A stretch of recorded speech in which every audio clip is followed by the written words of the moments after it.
multi-domain operations, I will tell you, it's I am positive. One thing I'm positive, it's the way of the future in warfare, and we're either going to do like we are now, innovate and move towards multi-domain operations to either win a conflict in the future or prevent it, because nobody would be stupid enough to fight against us, or we're going to be forced to do it because we lose someday pretty badly, and we're going to have to do it. And I hope that's not the case. So you're trying to get ahead of the curve. Get ahead of the curve, not fight the last fight, but fight the future fight.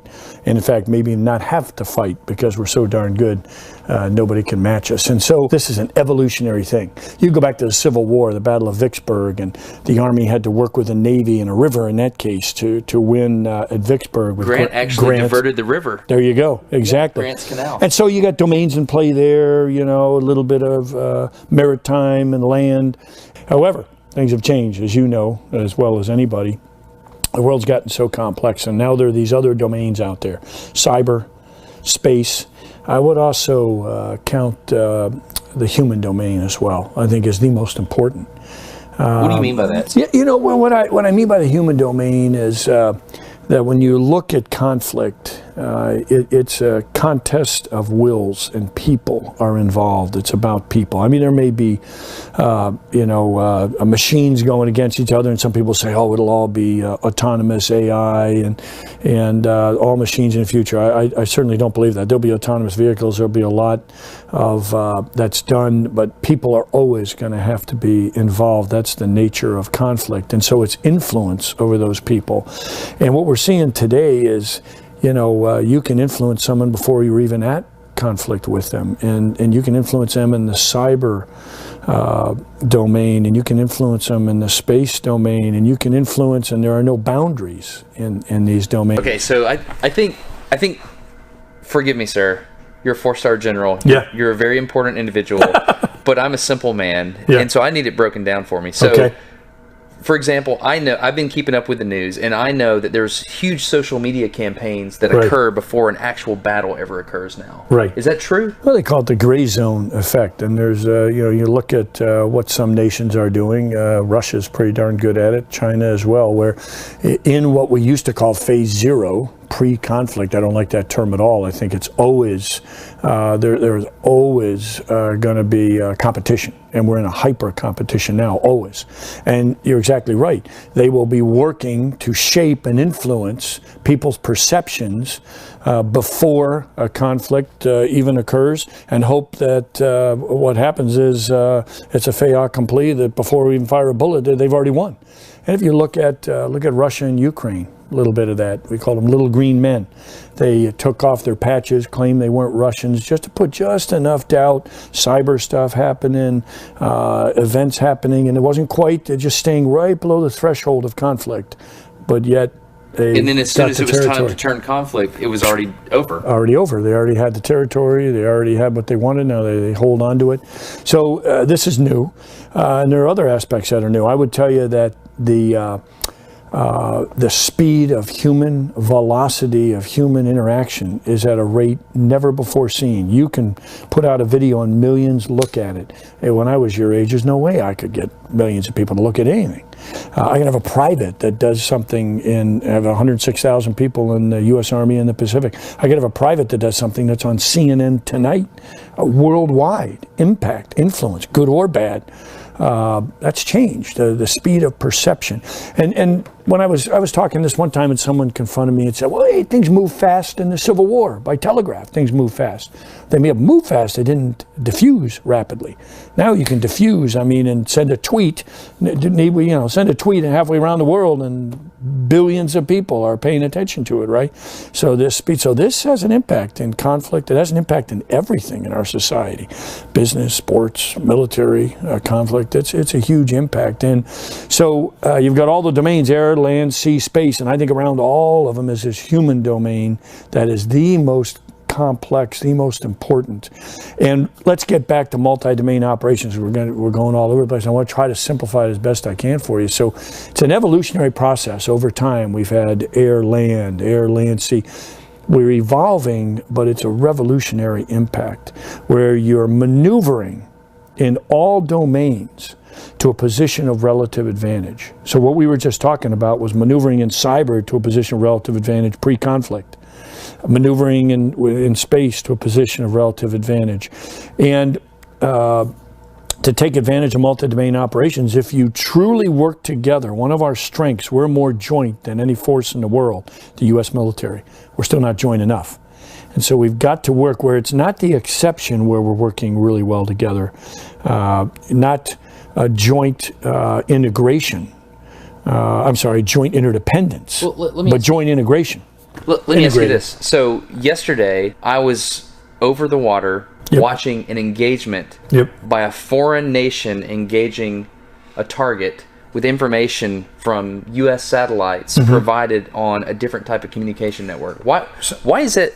So I just see the engagement. I'm a missile tester. I test the missile, but I don't get to see the chess game. So I'm a little too close to the board. I'm the pawn. So think about, you know, in the past, if the services are in stovepipes, and you can do things in your service pretty well, but if you have a menu of options of all the service capabilities, like you saw yesterday. So there was a missile that launched from the land, can destroy a ship at sea, and it was controlled by an Army element, but using Navy, Air Force, Marine, and as you mentioned, some national satellite means things never before used to pull it together and enable it to talk and work together. That gives you more options against an adversary. Anybody would want more options. It allows you to present multiple dilemmas to an adversary. Instead of a linear, here comes the land forces, here's the maritime forces, here's the air, we're working together. It's very linear and predictable. It's very unpredictable, multi-domain operations. So that's the goal, is to be unpredictable. Unpredictable, present multiple dilemmas to your adversary that they have to deal with, and then multiple options to your leadership. And that's what you saw a little taste of yesterday. Now picture if that ship is trying to skirt into the littorals to avoid our strength at sea that our Navy, the best in the world, has. So they're trying to skirt around it. Well, the Army can engage that ship now and destroy it. So now it has to go back out to sea and be right in our engagement area where we're going to destroy them. So you're pairing up together all domains, maneuvering to a position of relative advantage in each domain, working together to create those windows of opportunity where you can dominate your adversary. The other good thing is, you know, the reason I talk about the human dimension, the human domains in all this, you can't do this if you can't empower people. What do you mean? Well, if you've got someone that you tell them a task and that's all they can do, this would never work. You have to have the ability to empower, what we call in the Army Mission Command, but the other services have similar versions, where I can give someone an outcome I want. They figure out how to get there. They'll amaze you with what they do. Talented young leaders, our people are our advantage. The best non-commissioned officers in the world. The best leaders that are taught to thrive in ambiguity and chaos. Multi-domain battle, we have multiple layers. You're playing 4D chess. But you're saying it's like the chess pieces are alive themselves. Yeah. And they can think on their own. Good analogy. For what moves best. And it's not you. There's no longer the central figure moving that piece. It moves too rapidly. Those pieces are empowered and can move themselves, but work together and know how to work, so they're integrated because they practice together all the time, just like we were doing yesterday and just like you saw historically for the first time, doing that on a regular basis. So you really develop a web of options that you can use to keep an adversary completely off guard, and you're completely unpredictable in that. So you're using all domains, all angles you can to present those multiple dilemmas, and that requires incredible joint integration. That's not natural because we all grow up in stovepipes. You know, 37 years I've been Army, trained in Army schools. Yeah, I did joint time, I was on the joint staff and stuff, but I think of an Army solution first. So you got to get out of those stovepipes. Maybe there's a better air solution, maybe a better cyber solution, maybe a better maritime solution. I think I see what's happening right here, sir. So this is U.S. Army Pacific. Right. You're the guy in charge of the 4D chessboard. Yeah. Pretty much. Well, portions of it maybe. Portions of it. Yeah. And so it's multi-domain operations. We've got land, sea, space, air, cyber. Is this video a weapon? Absolutely. What? So I just made a weapon that is pretty part much. of the multi-domain operation? Well, if it can help folks understand, number one, if it can deter those that would do us harm, it's a hell of a weapon. Really? And if it can help those who are working this understand it a little better, support it a little better, it's a heck of a weapon. So yeah, I guess you could almost say that. It's pretty. That's why you're doing this. You're pretty clever with these analogies here. Yeah. I don't know what to do with this information now. That's pretty amazing. So war is changing. Yeah, there's no question. We're at an inflection point. And, you know, some of the things, the reasons we go to war, maybe not changing, but the character of war with technology, I mean, significantly changing. I'll be honest, when I was growing up, a soldier, the stereotype of an American soldier, was a tough person with big muscles that could run far and pick up big things. Yeah. Now it's a hyper-intelligent individual? Well, I wouldn't go away. Physical, prowess is key for a soldier because it's still tough work. And I would say in all the services, being physically fit is still key. In fact, we just developed a new Army combat physical fitness test that's excellent. It helps you prepare you for what you will face in combat. So you still have to be physically fit. You got to be more of a holistic person, but you've got to learn. And I wouldn't say it's hyper-intelligence. I'd say it's the ability to solve a complex problem in a timely manner with a creative solution. The ability to thrive in ambiguity and chaos. That's not necessarily hyper-intelligence. It's the ability to make the right decision, know when you have enough information, know when you don't have enough information.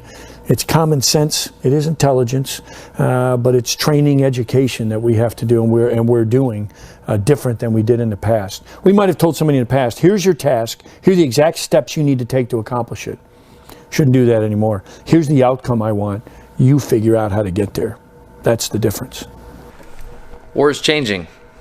Thank you very much for your time. Absolutely. I feel like you're the game master or something. And there's a huge, not a game. One thing I am war positive. Is not a game. One thing I am positive though is if we do this right, if we truly come together and integrate in a joint manner as the United States, along with our our allies are so key. That's why, as you saw, we had a Japanese ground self-defense force involved, and our great allies around the world are critical. We're not going to do anything alone.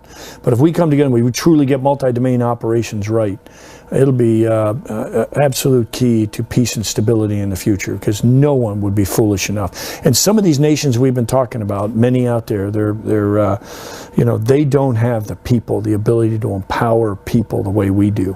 And that's, it's that American spirit that is a huge advantage, has been for a long time. We can't handcuff those folks. We got to empower them, and that's what multi-domain operations is all about. And I sure wouldn't want to go against us when we do it right. Nobody wants to fight. The best thing would be, again, the deterrence where we never have to fight, because nobody would be foolish enough to go against us. So that's the best thing. So I thank you for being interested in this, flying around in a helicopter above a missile being fired, several missiles being fired, awesome. pretty gutsy, and coming out and seeing some of these things, just a small taste of it. Got a lot to connect, a lot of work to do, pull all the pieces together. But if anybody can do it, the United States military can. I feel very confident, and I'm very proud. The United States Army leading the way with multi-domain.